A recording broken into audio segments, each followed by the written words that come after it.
저는 오늘 바울 곁에 있는 사람들이라는 제목으로 여러분과 함께 은혜를 나누고자 합니다. 바울 곁에는 여러 사람들이 있습니다. 그 중에 최고의 사람은 누구일까요? 여러분들이 생각하는 최고의 사람 한번 생각해 보세요. 바울 곁에 있었던 최고의 사람 누구일까요? 하나, 둘, 셋! 네, 디모데요. 지금 대우 많이 나오는데 맞습니다. 바울은 여러 사람들과 함께 했습니다. 요한에슬라가 말했듯이 혼자서는 기독교가 없다고 했어요. 혼자서는 기독교가 불가능하다 말했듯이 사도 바울도 위대한 사람이었지만 사도 바울도 신약의 기초를 놓은 사람이라고 할 수가 있지만은 그러나 바울 곁에 훌륭한 사람들이 있었기 때문에 그게 가능했던 것입니다.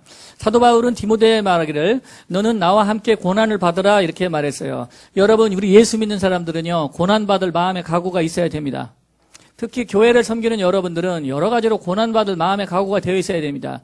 그렇지 않으면 이 사람은 참된 종이라고 할 수가 없어요. 반드시 어려움도 오고 고난이 오는 것이 정상적인 것입니다. 여러분 그리스도 예수 안에서 경건하게 살고자 하는 데 핍박이 오는 것입니다. 예수님도 헐뜯는 무리가 많았고 사도 바울도 역시도 그랬고 돌에 맞아야 되겠고 비방을 당한 즉 참아야 되겠고 후욕을 당하고 오해를 당한 즉 그것을 다 일일이 해명할 수가 없는 것입니다. 하지만 사도 바울은 그 고난을 잘 극복하고 영광의 면류관을 얻게 된 것입니다. 사도 바울은 디모데에 말하기를 너는 그리스도 예수 안에 있는 은혜 속에서 강하고 해보세요. 은혜 속에서 강하고 나와 함께 고난을 받아라. 여기서 중요한 말은 은혜 속에서 강하라입니다. 매일 스스로 기도하고 말씀 보는 일을 또한 게을리하지 말아야 되겠어요. 아까 감옥 속에서도 성경 하나만 있다는 거 가지고도 감사하고 그것만 있으면 내가 이 4년 동안 은혜가 떠나지 않고 살 수 있다. 이렇게 감사하는 거 아닙니까? 여러분 전 찬양을 부릅니다. 제가 이미 우리 홈페이지 인터넷에다 올려놨어요. 내가 혼자서 기도하는 걸 올려놨습니다. 왜냐하면 여러분들도 그렇게 하시라고요. 찬양 부르고 성경 하나 읽고 기도하는데 뭐 10분 15분 금방 갑니다. 그렇게 하면은. 그렇게 해서 하루에 3차례 4차례 반복하게 되면 성령이 충만해져요. 그런데 여러분 통계해 보니까 15분도 성경 안 읽는 기독교인이 몇 프로라고 나온 줄 아세요? 설문조사해 보니까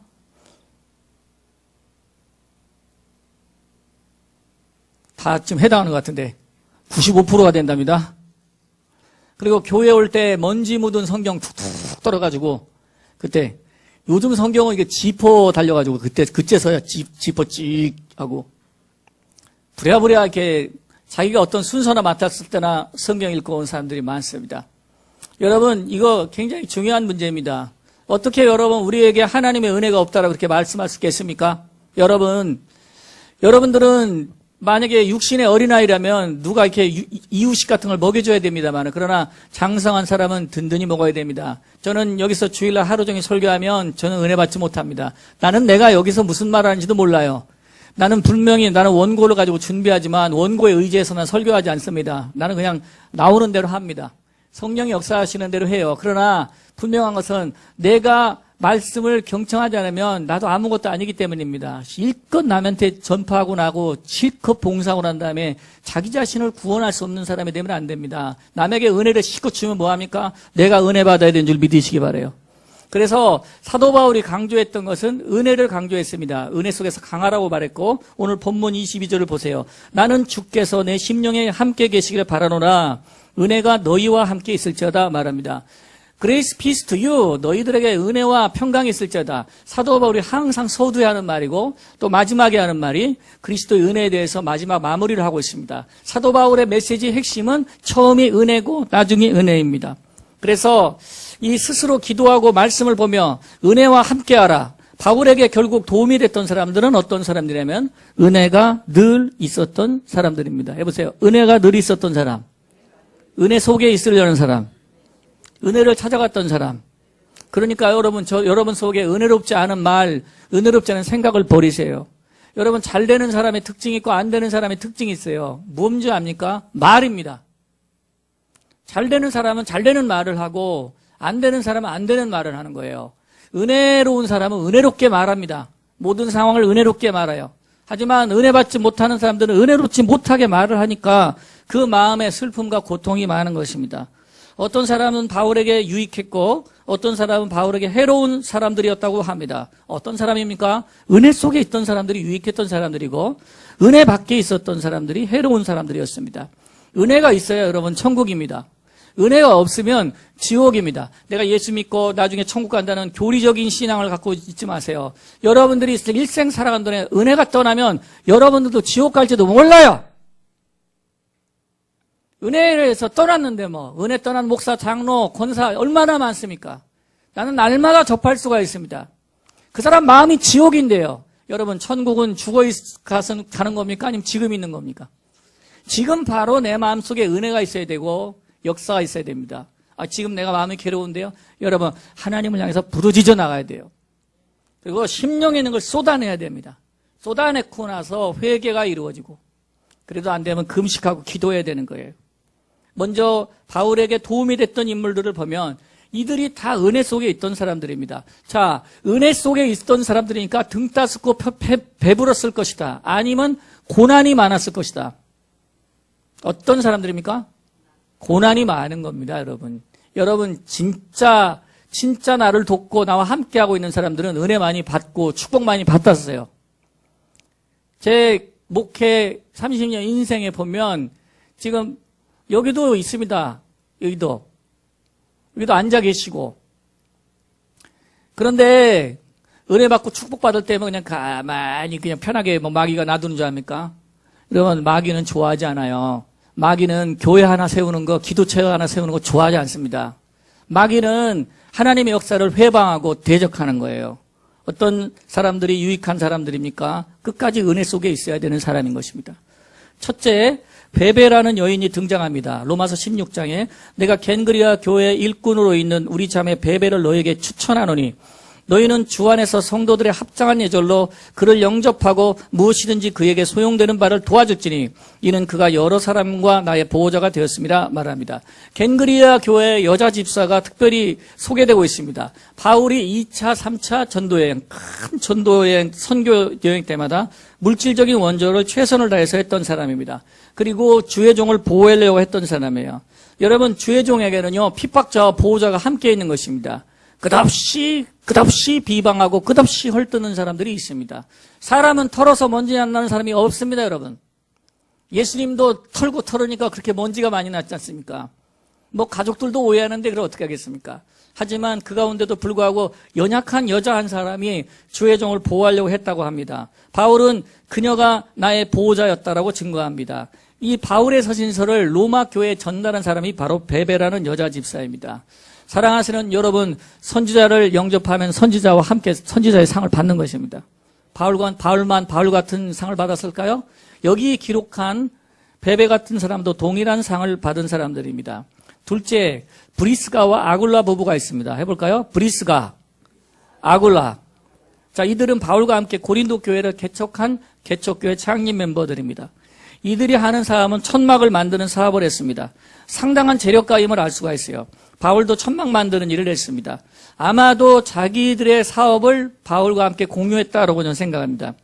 바울과 함께 그러니까 사업도 하고 목회도 하고 이렇게 한 거예요. 바울과 함께 일도 하고 바울과 함께 사역도 하고 또 물질적으로도 지원하고 그들은 둘도 없는 동역자들이었다고 바울이 그들을 자랑합니다. 브리스가와 아굴라 부부에 대해서 말씀하기를 너희는 그리스도 예수 안에서 나의 동역자들인 브리스가와 아굴라에게 문안하라. 그들은 내 목숨을 위하여 자기 목까지도 내어놓나니 나뿐 아니라 이방인의 모든 교회들도 그들에게 감사하느니라. 바울은 브리스가와 아굴라를 표현합니다. 나를 위하여 생명까지 내어줄 수 있는 사람들이라던 얘기죠. 자, 베베는 별명이 뭡니까? 나의 보호자예요. 시작. 자, 브리스가와 아굴라는요, 목숨까지 내어놓을 수 있는 동역자입니다. 해볼까요? 목숨까지 내어놓을 수 있는 동역자. 바울은 이런 돕는 자들 인하여 사역이 성공하게 됩니다. 세 번째 돕는 인물을 또 말씀드리자면 자주장사 루디아입니다. 들어보셨나요?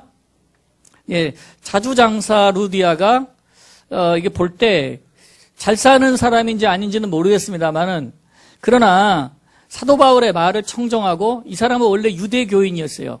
마게도냐 사람 중에서 최초로 회심한 사람입니다. 그리고 신앙심이 매우 강한 사람이었어요. 그러니까 회심한 이후 자신뿐 아니라 가족들끼리도 세례를 받게 한 것을 봐 결단력이 있는 사람입니다. 어떤 일에 대해서 하나님의 말씀을 듣고 확신이 있다면 결단력 있게 행하고 적극성을 지녔던 것이죠. 즉시로 자기의 집을 제공하고 사도들을 유하게 했고 바울을 도와서 빌립보 교회를 세운 것으로 보여집니다. 이 헌신적인 믿음의 소유자, 마게도니아의 최초의 개종자, 그리스도를 위한 전적인 헌신의 삶을 산 자, 최초의 교회인 빌립보 교회가 세우는데 지대한 공헌을 한 사람이 바로 루디아입니다.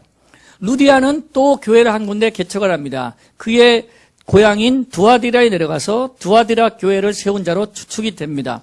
그렇게 알려지고 있습니다.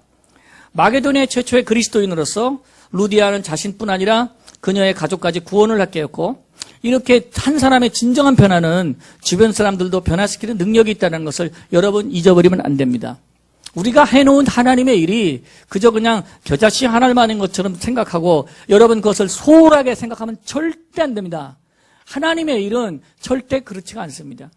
어떤 작은 씨앗을 생각할 때 무능력하다, 부족하다라고 말하는 것에 대해서 여러분 회개하셔야 됩니다. 그것은 하나님의 일을 회방하는 것이요, 참담하게 얘기하는 것이기 때문입니다. 저는 우리 순복음교회 그가 선교사님이 와서 최초에 세운 교회가 있어요. 서울 남부교회라는 교회가 있습니다. 제가 그 남부교회 출신입니다. 제가 물론 그 다음에 신학생 때는 여의도교회에서 봉사하고 여의도교회에서 사역을 했지만, 그 남부교회 최초에 세운 목사님이 허홍 목사님이라는 분이 계세요. 우리 신학생들은 다 배웁니다. 그리고 그 2대 목사님이 신보마 목사님이라는 분이 계셨는데, 제가 그 교회에 나갔습니다. 그 교회는 흑석동에 있습니다. 제가 흑석동에 살았기 때문에 그 교회 나갔을 때는 그저 그냥 청년 몇십 명밖에 없었어요. 청년 3, 40명이 있고, 조그만 교회에 지하실 공간 좀 있고, 성전도 아주 조그만했습니다. 지금 우리 교회의 4분의 1밖에 되지도 않는 것 같아요. 굉장히 조그만 공간. 또 목사님이 이렇게 길력도 없으셨어요. 근데 굉장히 제가 생각할 땐 선하신 분이고, 그는 저를 보자마자 무조건 신학교 가야 된다고 얘기를 하시고, 저를 어쨌든 추천을 해서 신학교 보내놓고 바로 돌아가셨습니다. 돌아가서 새벽 기도 끝나고 혈압이 터져서 돌아가셨는데, 제가 목사님 품에 안고 막 흔들었던 생각이 납니다. 지금 생각해보면 이분이 교회에서 그냥 큰 일 못하고 돌아가신 것으로만 생각할 수 있습니다. 그 당시 생 보세요. 신학생 이호규는 거기 있고, 또 거기 지켜본 사람이 있습니다.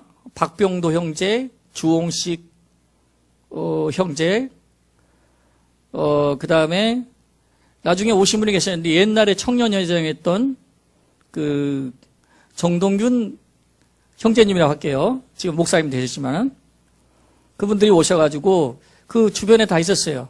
장례식 때 그때 장례를 치렀던 생각이 납니다. 그리고 늘 재정이 어려운 교회, 청년 교회였어요.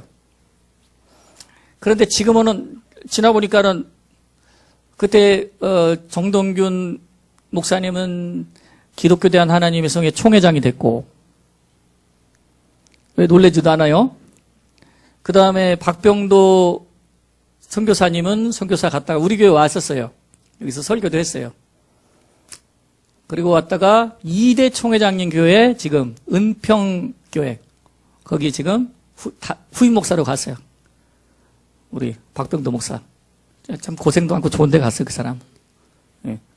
그리고 주홍식 목사는 부산에 가서 목회를 하게 되고, 그리고 이호규 목사는 여러분들하고 좀 마주보고 있습니다. 네. 이거 보세요. 그 당시에 전 생각합니다. 그 목사님 많은 비난을 겪었어요. 별로 하는 일 없는 것처럼 비방하는 사람들이 많았습니다. 지금 지나고 보니 참 고마운 분입니다. 그분이 끝까지 저희를 지도했어요. 그리고 저같이 마음이 흔들리는 사람에게, 제가 당시에는 그렇게 안정적이지 못했습니다. 기타나 치고 세상적인 사람이었죠. 하지만 저를 어떻게 잘 보셨는지 끝까지 추천을 해주시고 신학교 가도록 독려를 했었는데, 그게 저에게 지금 생각해보면 절대 하나님의 나라는 작은 것으로 보면 안 됩니다. 여러분, 크게 세운 것 같지만 지금 멸망하는 교회도 많습니다. 두아디라 교회처럼, 버가모 교회처럼 하나님 앞에서 우상을 섬기다가 뒤로 낮아빠지는 것도 많습니다. 그래서 우리가 해야 될 것은 뭐냐면, 한 사람이 변화되는 것이 그렇게 중요하다라는 것입니다. 평범한 사람이지만 평범한 일이 아니라는 것을 알아야 됩니다. 이 기도처 하나가 변변하지 못한 이방의 땅에서 루디아의 그 존재 하나는 바울에게 얼마나 큰 위로가 되었을 것입니까? 참으로 직접 생업에 뛰어들어가는 경제 여건 속에서도 자기 집을 제공하며 사도들을 대접하고 물질적으로 수교를 아끼지 않았던 루디아의 헌신과 열심은 이기주의가 팽배해져가는 현 시대 성도님들을 향해서 더욱더 본받아야 할 바라고 할 수가 있겠습니다. 이제 우리 교회도 형제교회를 개척하게 됩니다. 그래서 오늘 벌써 무도신문이 깼어요. 거기 가서 예배를 드리고 있으니까. 근데 거기 이제 어저께 제가 예배를 드리러 가서 예배를 인도했어요. 예, 그래서 어저께 예배를 저렇게 드리고 드렸습니다. 네, 조그만 예배당에 별로 사람들이 없죠. 그렇지만 그래도 목사님 따라서 거기 이제 헌신하겠다는 분들이 이게 와 계시더라고요. 그래서 식사를 하면서 얘기를 나눴는데 이제 그만 보여주세요. 예. 그런 얘기를 했대요. 이제 개척교회 가서 봉사를 하려니까 주변에 그러더래요. 개척교회 가면 힘들어. 왜 개척교회 가야 돼? 저 그 말을 들으면서 그런 생각했어요. 그 얘기 우리 뭐 이제 여기 들으신 분들 재미난 간사도 들었죠? 개척교회 하면 힘들다는 얘기. 참 그런 얘기가 여러분 무슨 얘기인 줄 알겠어요? 그만큼 이기주의가 팽배해 있다라는 거예요. 내가 주님 위해서 살라는 생각은 별로 없는 거예요. 여러분 교회 발전시킨다는 생각을 하는 것은 그건 주님을 위한 생각이 아닙니다. 그 뭐냐면 주님께서 나는 시키시는 대로 가는 거예요. 예, 주님께서 움직이시는 대로 가야 되는 거예요. 개척교회 간다니까 힘들어. 개척교회 가면 힘들어. 다들 보니까 자기 이기주의로 신앙생활하는 사람들, 교회에 있는 사람들이 이 얘기예요. 이 평범한 자주장사였던 루디아는 절대 그런 사람들이 아니었습니다. 바울만 여러분 큰일 한다고 생각하면 안 되겠습니다. 루디아라는 통로가 없었다면 하나님께서 이 일을 이룰 수 없었을 것입니다. 물론 모든 일에 하나님께서 하실 것이지만 그러나 선택되는 사람들 중에 들어가시게 되시기를 바랍니다. 이렇듯 우리가 온전히 예수 그리스도를 향한 헌신의 삶으로 변화될 때 우리가 예측하지 못했던 큰 일들이 감당이 되고 주의 영광을 위해서 충성할 수 있는 일이 생기게 되는 것입니다. 여기까지는 좋은 사람들에 대한 이야기, 지금부터는 이제 좋지 않은 사람들에 대한 얘기를 말씀드리겠습니다. 첫째, 변절자. 처음엔 잘했으나 나중엔 잘못하는 사람, 그게 바로 누구냐면 데마 같은 사람입니다. 오늘 본문 10절입니다. 데마는 이 세상을 사랑하여 나를 버리고 데살로니가로 갔다고 그럽니다. 바울은 그의 인생의 마지막이 가장 많이 외로웠고 많은 동역사하는 사람들이 그를 떠났다는 것을 말씀하고 있습니다. 나이가 먹고 병들었기 때문입니다. 또 사도 바울이 처음에 젊었을 때 사역을 할 때는 많은 능력이 나타났습니다. 하지만 나이가 들어가면서 그렇게 많은 능력이 나타나지 않았습니다. 보여줄 수 있는 것이 별로 없었고 감옥에 갇히는 것 같았고 늘 주변에 있는 사람들이 다 떠났습니다. 그래서 오늘 성경에도 보면 그 말이 있어요. 다 떠나고 나 혼자 남았다고 그럽니다. 아무도 그 곁에 없었다는 것이죠. 그래서 그런 어려운 상황이 되다 보니까 데마도 이제 세상으로 그냥 가버렸다는 것이죠. 바울이 처음에는 능력이 나타나고 사람들이 많이 따르고 인기가 있으니까 처음에는 굉장히 바울을 따라가는 것이 비전 있게 보였던 것입니다. 하지만 이 데마의 실수는 그리스도를 보지 못했다는 것이죠. 바울의 인간적인 상황만 보고 있었던 것입니다. 그래서 떠났던 것입니다. 여러분들에게 질문해 볼게요. 데마는 바울을 떠났습니까? 하나님을 떠났습니까? 하나님을 떠난 겁니다. 두 번째, 처음부터 끝까지 해로움을 준 사람인데 그게 바로 오늘 나오는 구리세공업자 알렉산더입니다. 그를 대적하는 사람으로 표현합니다. 사도 바울은 그를 사탄에게 내어주었다고 고백합니다. 사탄에게 내어준 사람이 있어요. 그냥 포기한 것이죠. 그 부분에 대해서 사탄이 권세를 잡았는데 이 자기가 사탄의 권세에 자꾸 복종하고 있으니까 사탄이 주는 생각을 자꾸 자기가 받아들이고 있으니까 자기가 그 안에서 변화될 수가 없는 겁니다. 그래서 그냥 손을 놓은 거예요. 그는 굉장히 재물이 많았던 사람으로 보여집니다. 구리생공업자 하면은 상당히 부자예요. 천막 깃고 구리생공업자 하면은 요즘에는 이제 부자로 보지 않습니다. 천막 깃는다면은 그게 뭐야 생소하죠. 부자로 보지 않습니다. 이제 구리세공업자는 이 당시에 굉장히 부자였어요. 왜냐하면 이 당시에 거울은 대부분 구리로 만들어졌거든요. 거울. 이 거울이 좀 귀한 제품이었습니다. 지금은 뭐 굉장히 흔하지만. 근데 이 거울을 소지할 수 있는 사람이면 굉장히 부자였어요. 근데 이런 거를 만들고 고급품을 세공하는 사람이었으니까 그는 분명히 부자였다고 생각합니다. 자, 이 사람은 불신자였을까요? 아니면 교회에 입교한 교인이었을까요? 구리세공업자 알렉산더가. 불신자였을까요? 아니면 형식적인 그리스도인이었을까요? 네, 형식적인 그리스도인이었을 가능성이 많습니다. 또는 교회에 그 사람이 좀 중체된 일을 맡았을 가능성이 많습니다. 그러나 그는 그의 재물과 능력과 또 그의 총명한 머리가 주의 종을 대적하는 도구로 사용되었습니다. 사탄이 다 붙들고 있었기 때문입니다. 사랑하는 성도 여러분, 사람은 성령에 붙들리지 않으면 반드시 마귀가 그 사람을 붙들고 흔듭니다. 그래서 처음부터 끝까지 여러분, 저와 여러분은 성령으로 충만해야 됩니다. 세 번째는 마가입니다. 마가는 처음에 연약했지만 나중에 잘했던 사람이에요. 근데 이제 마가의 인품을 보면 오락가락 하는 사람인 것을 알 수가 있어요. 먼저 예수님 따를 때 충성으로 따랐습니다. 근데 예수님이 잡혀갈 때 제일 먼저 도망간 게 누구냐? 마가입니다. 그랬다가 예수님이 부활하니까 또 다시 믿음이 살아나. 그래서 자, 기도처를 제공한 사람, 오순절날 기도처를 제공한 사람이 누굴까요? 그래서 무슨 다락방이라고 하죠? 마가의 다락방이라고 하잖아요. 또 기도처도 내놨고, 그리고 사도 바울을 따라서 전도여행을 갔다가 중간에 힘들다고 중단해버렸습니다. 자, 그런 상황입니다. 그래서 사실 이 바울 곁에 있는 사람 중에 뭐 마가도 있지만 바나바를 잊어버리면 안 되는데요. 마가 때문에 바나바하고 심히 다투고 헤어졌다고 합니다. 자, 바나바를 생각하면 굉장히 권능이 있는 사람이에요. 왜냐하면 바나바가 말씀을 전할 때 큰 무리가 주께서 더하더라 그냥 말합니다. 그러니까 바나바도 굉장히 말씀에 권능이 있던 사람이 분명했어요. 그리고 주님께 자기 물질을 전적으로 헌신한 사람입니다. 그냥 물질을 딱 떼다가 사도들의 발 앞에 둔 거예요. 마음껏 쓰십시오. 이렇게 둘 정도로 그만큼 믿음이 투철하고 참 대단했던 사람인 것을 볼 수가 있습니다. 근데 사도 바울하고 좀 정신이 다른 것은 사도 바울은 그냥 목적지를 향해서 일편단심이에요. 이 달려갈 길 중간에 이탈자는 없다. 끝까지 가야 된다. 이런 생각이고 또 바나바는 안 그럽니다. 인정주의자예요. 그래서 아이고 좀 이렇게 도닥거리면서 갑시다. 서로 이런 의견을 가지고 이렇게 싸우고 다퉈지고 갈라지게 된 것입니다. 사실 그것은 왜 그러냐면 두 사람의 잘못보다는 마가가 중간에서 오락가락 했기 때문에 그것 때문에 갈등이 생기게 된 것입니다. 그런데 그래도 여러분 보면은 하나님께서 누구 편이냐면 제 추측인 건데 하나님은 바울 편이었어요. 하나님은 일편단심 편입니다. 인정에 이렇게 도닥거리고 가는 거 별로 그거 아닙니다.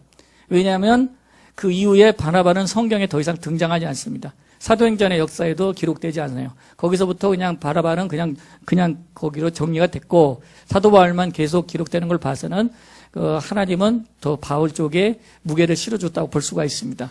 어쨌든 이 마가는 그런 사람이었어요. 하지만 이 마가는 나중에 다시 깨닫고 바울에게 돌아와서 바울에게 유익한 동역자가 되었다고 그럽니다. 바울과 화해를 했고 그리고 나서 바울과 같이 감옥에 갔어요. 그게 나옵니다.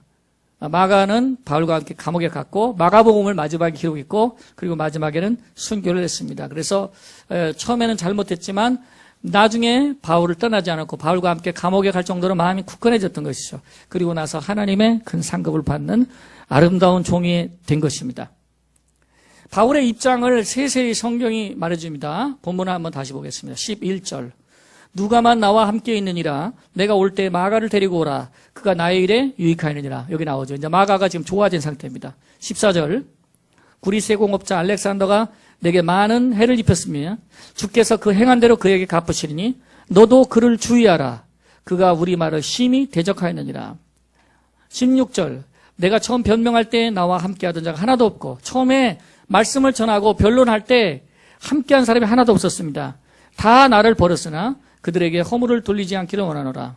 예, 상처는 됐겠죠. 상처는 됐겠지만 뒤에 정리했다는 얘기입니다. 주께서 내 곁에 서서 나에게 힘을 주시면 나로 말미암아 선포된 말씀이 온전히 전파되어 모든 이방인이 듣게 하려 하심이니 내가 사자의 입에서 건짐을 받았니라. 따라해보세요. 내가 사자의 입에서 건짐을 받았느니라.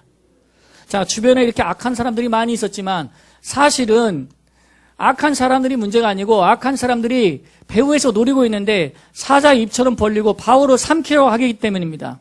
왜 그럴까요? 바울이 하는 일을 보면 알 수 있습니다. 그가 생명과 복음을 전하는 일을 하고 있기 때문에 어찌하든지 마귀는 그를 꿀꺽 삼키고자 주변에 악한 사람들도 보내고 변절자들도 보내고 또 비방하고 공격하는 사람들을 보내어 공격하는 것입니다. 하지만 바울은 말합니다. 주께서 나를 이 모든 악한 일에서 건져내시고 그의 천국에 들어가서도록 구원하시리니 그에게 영광이 세세 무궁토록 있을지어다. 아멘. 우리에게는 여러분 예수 믿다 보면 고난도 있고 외로움도 있는 것입니다. 하지만 주님의 만날 것을 분명히 기다릴 것입니다. 저 역시도 또한 그렇습니다. 앞으로 얼마나 많은 세월을 사역할 수 있을까? 불과 그렇게 긴 시간이 아니라고 봅니다. 짧은 시간입니다. 아주 짧은 시간입니다. 앞으로 30년 이상 활동할 수 있을까요? 20년이 될지 10년이 될지 그건 아무도 모릅니다만 그러나 주님의 만날 날을 반드시 기다리고 있을 것입니다. 고난이 클수록 외로움이 클수록 주님을 간절히 소망하면서 기다릴 것입니다. 네 번째 후메네오와 알렉산더가 있습니다. 사도는 그리스도의 일을 방해하는 까닭에 후메네오와 알렉산더 그리고 빌레도를 강하게 꾸짖기도 했습니다. 그래서 이 바울이 말했는데 그중에 또 부겔로와 허모게네라는 사람이 있다. 그들은 등 돌린 사람, 쟁기를 손에 들고 등을 돌리고 만 사람들입니다. 그들에게 말하기를 디모데전서 1장 20절에는 후메네오가 알렉산더가 있으니 내가 사탄에게 내준 것은 그들로 훈계를 받아 신성을 모독하지 못하게 하려 함이라. 그들의 말은 악성 종양과 같이 퍼져나간 것 같은데 그중에 후메네오와 빌레도가 있느니라. 또 디모데후서 1장 15절에 아시아에 있는 모든 사람이 나를 버린 이 일을 내가 아나니 그중에는 부겔로가 호모게네도 있느니라. 이 바울의 기억 속에 남아있는 사람들입니다. 바울의 생애 속에 사역 속에 기억 속에 남아있는 사람. 바울이 하는 모든 일에 대해서 이들은 부정적으로 말하고 방해하는 사람들이었어요. 여러분 디모데후서 4장 5절 6절을 다시 한번 보시길 바랍니다. 자, 바울은 자기의 시간에 대해서 자기가 예측하고 예언하고 있습니다. 그러나 너는 모든 일에 신중하며 고난을 받으며 전도자 일을 하며 내 직무를 다하라. 전제와 같이 내가 부어지고 나의 마지막 떠날 시각이 가까워 왔다다.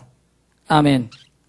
어떻게 보면 자기가 세상을 떠날 것 같은 그러한 유한적인 메시지로 들리지 않습니까? 자기 시간에 대해서 느끼고 있는 것입니다. 여러분 은혜 속에 있는 사람은 자기 시간이 짧다는 걸 알고 현재 할 수 있는 하나님의 일에 집중할 것입니다. 하지만 시험에 빠진 사람은 이런 시간에 대한 개념이 마음에 들어오지 않습니다. 현재 공격할 거리만 보이는 겁니다. 현재 시험 들 거리만 보이는 겁니다. 현재 고통스러운 것만 자기가 느낄 뿐이지 절대 이렇게 생각할 수가 없는 것입니다. 바울은 이렇게 어려운 점들이 많이 있었지만 그들에게는 도와준 감사하는 동역자들의 마음이 그 마음 속에 있었습니다. 공격하는 사람이 있었지만 그들에게도 허물을 돌리지 않고 끝까지 자기 자신이 하나님께 드려지기를 소망하고 있었다는 것입니다. 사랑하는 성도 여러분, 사람 안에는 성령의 열매가 아니면 반드시 악령의 열매가 맺혀지게 되어 있습니다. 사탄이 한번 잡은 사람은 사탄이 내어준 겁니다. 거기서 빠져나오기가 힘들다는 것을 알아야 됩니다. 여러분 절대 은혜 속에서 빠져나오시면 안 됩니다. 여러분들은 사탄이 여러분을 자꾸 흔들 수 없도록 하나님의 은혜 가운데 충만히 있어야 됩니다. 정말 진실로 세밀하게 생각하고 깨닫고 신중해야 됩니다. 신중하라. 너는 신중하라. 너는 그리고 고난을 받아라. 섬세하게 생각해야 됩니다. 그리고 깨닫기를 소망해야 됩니다. 결론, 바울과 했던 좋은 사람들은 은혜가 충만했던 사람들입니다. 왜 그들에게는 은혜가 충만했을까요? 그들은 바울의 고난과 기꺼이 함께했던 사람들입니다. 은혜는 고난을 즐거움으로 감사함을 받을 때 주어지는 것입니다.